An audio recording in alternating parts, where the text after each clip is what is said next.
I'm first going to set a crypto native structure for Kianga Ellis Projects.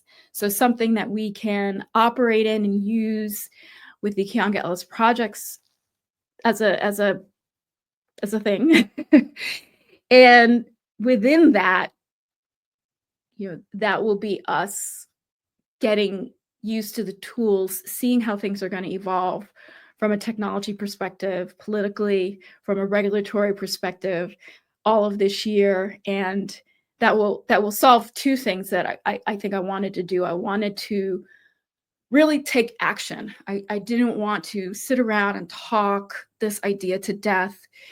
I wanted us to be able to be out in our communities or have something that we feel is value add in the moment because the needs are very urgent. And having just bringing in decentralized finance, the crypto economy, blockchain, those items as tools, just going ahead and centering it right now is certainly a great way to feel and be engaged in action immediately, because without that, it's paper-based and it's physical, which is important, but then naturally, it's extremely limited. It's extremely limited when we're bootstrapping with, one person and the limitations of physical space. So we get the best of both worlds. We get the best of both worlds. So here,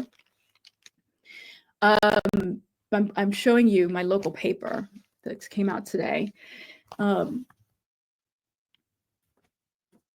These are things that we will do with this project. We read our local printed paper, and hopefully where you are, you have something. But I'm sure it's been hard for independent journalism and local journalism and papers. And so I know I'm fortunate in my area to have this kind of coverage. And so number one for the work of the Rural Rapid Response Network is that we are engaged in our local community. We are active. We are going to our town meetings. We are becoming informed. We're showing up in person as much as possible. There's usually many options to join meetings online.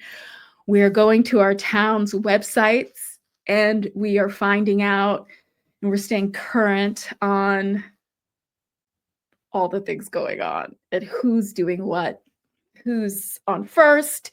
And we just want to, as a group, take it to the next level of accountability, personal accountability for our governance and for our local governments and for the conditions on the ground as we find them, because we want to be solution oriented. We're not just going to tear down, but we want to build up. And as I've been saying and been cautioning with my t-shirt, no pain, no main.